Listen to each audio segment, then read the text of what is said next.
afternoon. Welcome in, beautiful people. I am here, y'all, to go over another show. It's kind of a new show, not really. We recapped this show last year. This show is titled Debs' House. Last year, she was looking for female rappers. We saw Rocky, a very talented artist from Philly. She was chosen.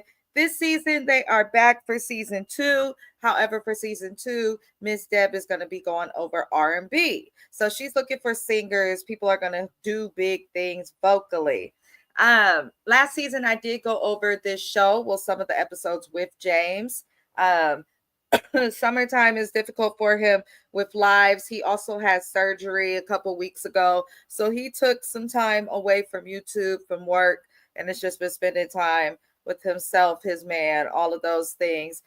So it will likely just be me. James is not returning to YouTube until October or the fall. So the show must go on. Once he's back, I will let you guys know. I encourage everybody to subscribe to his channel, all those good things. But let's get into this episode. I am off camera, you guys. I'm not feeling well. I took off from work and everything.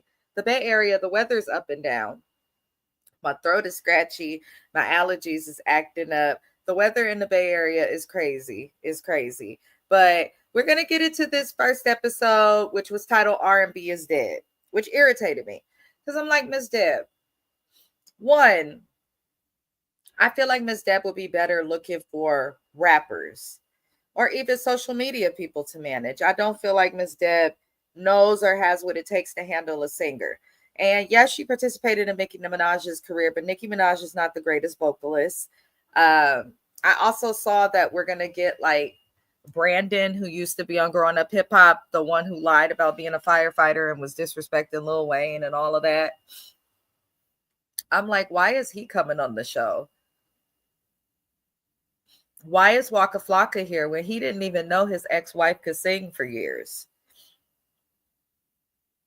It was just a lot I didn't understand. But we'll see. Maybe Deb will get it right. But I feel like Miss Deb, like I said last season, I'm going to just be fair. I respect Miss Deb. She's done a lot of things. But she hasn't done a lot of recent things in terms of making artists successful. That's just a fact. So, you know, I think sometimes people give her too much credit, and the credit needs to go to the artist, the wow factor. But I'm curious to see how Miss Deb handles these artists. So she has Kiki Wyatt, who we all know is super talented vocally, there as a judge. She also has her son Waka Flocka there as a judge. But the first people we meet, Audrey and Nia, they are sisters. They're the granddaughters of, I did not catch the name. I'm so sorry, y'all. But they're the granddaughters of an R&B legend. And they sing a song, and I noticed like only one of the sisters did good. Like I was not heavily impressed. They could sing, but I was just like, oh, okay. And I'm kind of like, what are y'all doing? Are you a group? What are y'all doing? You know, like I didn't understand it. But we then see two women battle each other, Live Free and Dacia or Dacia. They sing Brandy, and Live Free, she had a nasty attitude. I didn't like her attitude. Now, mind you guys, not all of the women we're discussing are going to be chosen to continue and to be on the show and go in the house. That's what they're doing right now, competing in duos, singing a song. Now, Live Free sang okay, but I wasn't impressed. And her voice was little. I was thinking, are we going to get a Misha Lay? Is she going to like have the little voice but hit us with the vocals? And it wasn't bad, but I was not impressed. I was not impressed. And then when Dacia starts singing and she did a better job, Live Free started giving a little bit of an attitude to where Kiki Wyatt had to call it out and be like, you know, you don't need to be mugging this girl just because she sang better than you. Like, why are you hating? Your attitude is the problem. Like, I didn't understand it. So she ends up crying, and I'm just like, girl, don't cry now. Don't cry now. Live Free. You was not crying when you was hating on that other girl. I didn't understand it. I can't stand people like that. I have a feeling she may come back to the show, and I'll get into why later on because one of these ladies did not make it. But we then see Amber, who's quiet, come out. She's from South Central. She's real quiet, and she sings against Lucy. Both of them have beautiful voices. I enjoy both of their voices, especially Amber's. But the most talented are always often the most awkward, kind of the rejects, things like that. So I wasn't too surprised that they did well. Now, Kimberly was older. She was very talented, but I'm not trying to be rude. I think we have to be realistic with the industry. Now, there's some people who get put on when they're older, but I just don't feel like a show like Deb's House is appropriate for Kimberly, if that makes sense. Like, not this crowd. I also think we have to remember with R&B, there are genres within R&B. Are we looking at R&B soul? Are we looking at neo soul? Are we looking at hip hop R&B soul like Mary J. Blige does? Like, there's so many different forms of it. So just having a bunch of singers doesn't mean that you're going to find a star. Like, you need to find what aligns with what they need to do. But okay, Deb, get your coin. I'm not mad at Miss Deb. I'm not mad at Miss Deb whatsoever. So Jasmine is another singer who comes. She is homeless on and off, living in front, sounds like she couch surfs. And when she can't find nobody's couch to sleep on, she sleeps in her car. She is a homeless backup singer. She sings for Summer Walker. Now, when she sang, I was like, I could hear this. I could definitely hear that she was singing for Summer Walker because she had a similar voice to like how Summer Walker's pitch and range is. But I was like, girl, how are you performing on tour for Summer Walker, but you're homeless and in your car? Like, what's going on? Like, if it was California, New York, I might be a little more empathetic. But in Atlanta, like, I know it's expensive, but girl, the way you getting paid, like, manage your money a little bit better. That's a concern. But, I'm glad she can sing. I'm glad she could sing. Some of the greatest singers turned out to be background singers. That's how they started their careers. But moving on, we see AJ. She is our colorless house guest. She also views herself as a lesbian. And I don't know, she kind of gave me like another version of Amanda Perez, that girl who sang that Angel song. But I wasn't impressed when she sang. Now, Miss Deb seemed excited for AJ because of her TikTok and all of that, but she was pitchy. She did not do well. I was not impressed. I just wasn't. I wasn't. And I feel like if you're going to be a singer, like, you need to just be ready to do it at any moment. People need to stop relying on auto-tune and all that crazy kind of stuff. Now, Devin performed as well. I also felt like Devin was lackluster, but I also felt like having the girls sing So Sick by Neo was not the right song to have them sing. I feel like that's a song that you can only do so much with unless you're just like God's gift to vocals. And AJ and Devin, neither of them are God's gift to vocals. So I will definitely say that. Now we see Shavea and Ashley. They sing Weak by SWV. So I didn't understand. One of them was a lesbian preacher's kid that had a wife and kid. And I'm like, okay, girl, do you. Good for you. But then Ashley, Miss Deb was disgusted with her outfit because she had her whole ass out. And she tries to sell the excuse of like, she wants to feel sexy in a certain type of way because she is a survivor of breast cancer. She had a double mastectomy, so she does not have breasts. Why do you have to show your breasts to feel sexy? Why do you have to show your ass to feel sexy? Think of it this way. Summer Walker is extremely talented and has helped carry the genre of R&B to continue on. But people laugh at her all because all they think about is the BBL and the questionable wigs. Being sexy is more than just showing your body and being half naked. I do appreciate Miss Deb for giving that viewpoint and that advice to her, but I also feel like Miss Deb just be hating on girls that be trying to look good. But then my husband also said that girl did look crazy in her outfit, so I'm gonna leave it there. Y'all let me know how y'all felt about it. The next people we see sing is India and Tara. They perform Brownie McKnight's One Last Cry. I was not impressed. I felt like it was pitchy and they just kind of was lazy and rushed through the notes. We see Tara E and AJ. They get another chance to sing a song. And Tara sang great. Tara can sing. And you don't expect that looking from her. But honestly, for me, AJ, I was not impressed at all with AJ. AJ can stay her ass on TikTok. Like, I feel like AJ's hype is because she's a colorless woman who's singing with so much soul. But I feel like we just should not be so impressed by that anymore. We've got Adele, Tori Kelly.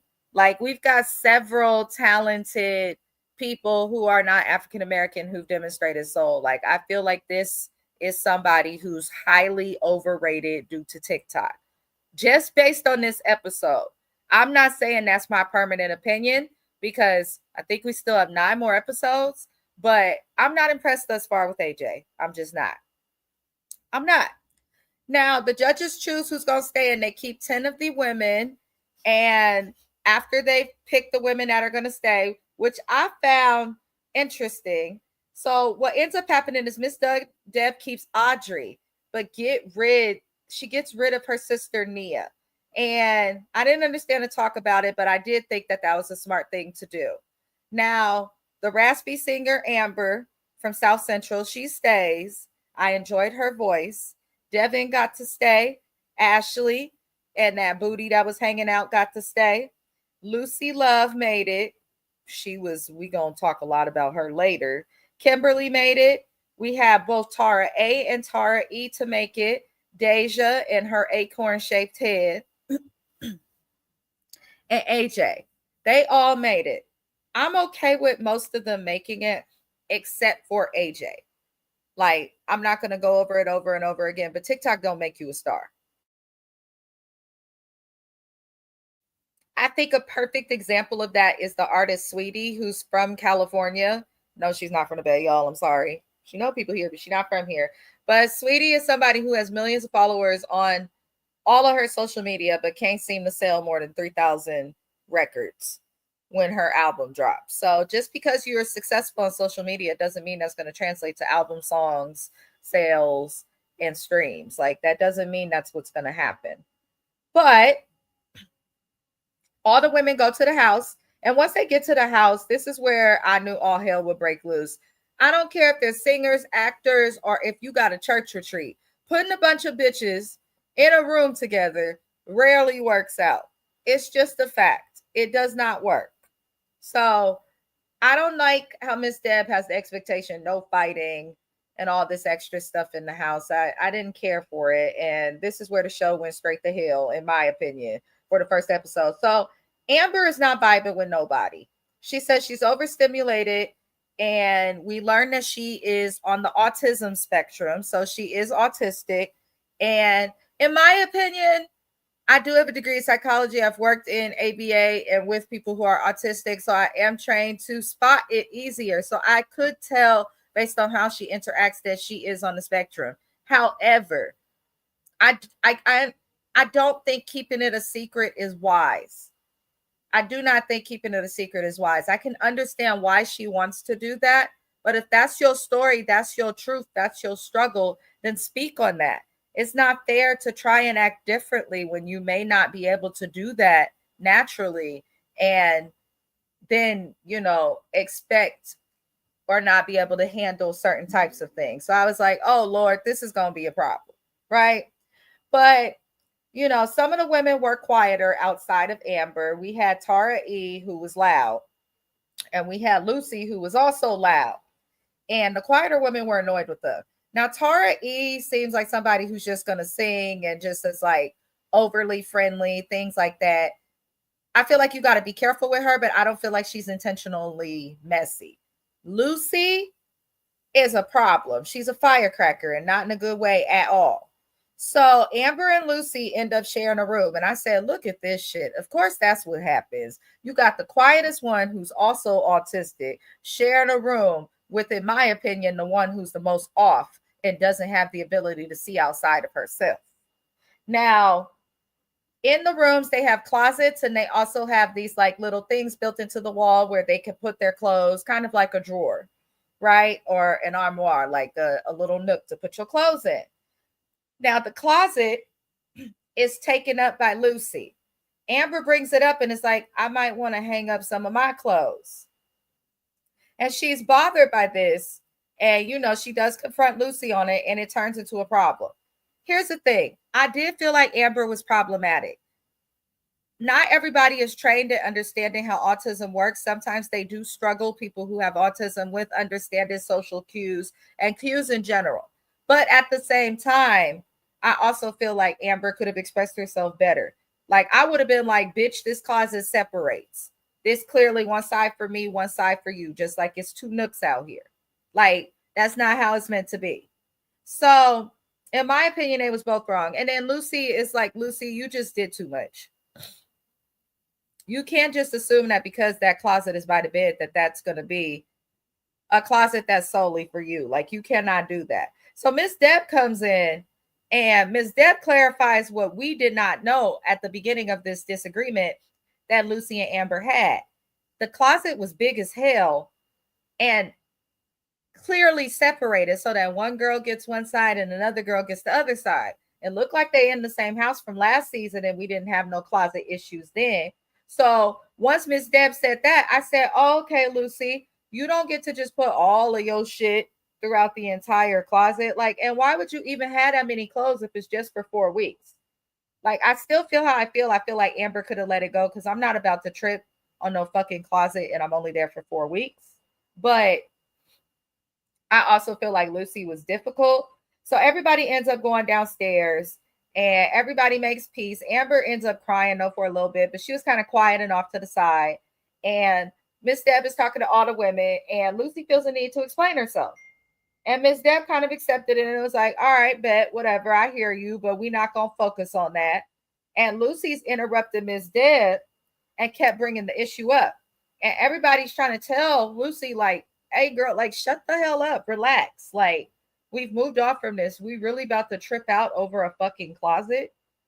And Lucy gets up and says to the camera, she not going to move like that.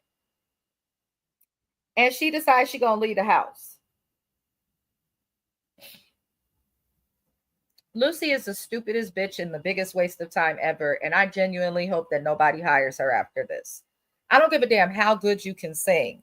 I don't give a damn how good you are at anything. Professionalism is so important. Maintaining your tact and your dignity and how you behave and carry yourself is important. If something as small as moving your clothes over to one side of the closet will send you home from an opportunity that could buy you 50 closets, an opportunity that you may never have to go through again, like that could have went to somebody who was actually grateful and somebody who actually wanted to get discovered and noticed. I just feel like Lucy was a waste of space because you're going to leave over that. That was stupid. That was stupid. Now, on one end, yeah, Amber shouldn't have been so sensitive about it because she was crying, talking about she just feels left out. I'm like, huh? You feel left out? See, Amber, don't do this to the people in the autistic community. Don't come in here talk about you crying, you trying to keep that you autistic to yourself, but then in the same situation, you cry and talk about you left out and trying to act shy, but you was not shy when you was going back and forth with Lucy. So if you're going to be one way, Amber, then please pick it. Because I was annoyed with her. I still love her voice. She had my favorite voice. Amber's voice was my favorite of every woman that auditioned that we heard. But I just feel like you got to toughen up. You got to toughen up.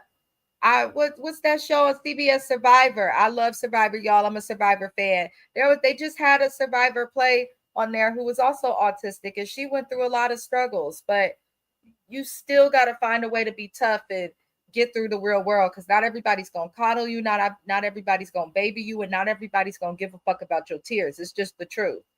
But I think if she could get past her emotions and things like that, I do think Amber will do well in the competition. She's naturally talented. She's a vibe. I don't really care for much of the cast, but I'm interested to see what they will give. I'm happy to be covering something new, you guys. I'm doing the best I can while James is away from YouTube. We will continue to keep James up in prayer. I'm not sure what's going on with him with Love and Marriage Huntsville. I mean, he's technically able to go live, but he is choosing to take a break from YouTube, which I totally understand. It takes a lot of mental and physical time. But be on the lookout for our lives. My next live on my channel will be for Love and Hip Hop. I'm also going to get the Housewives of Miami done, but Deb's House, we will be going over this show generally on Saturday or Sunday. It does air on Friday. If anything else new airs, I will for sure be covering it. But shout out to anybody watching the live when we're no longer live. I appreciate you guys. And comment your opinions on Deb's House, the show, who your favorites are. And I will see y'all next time. Adios.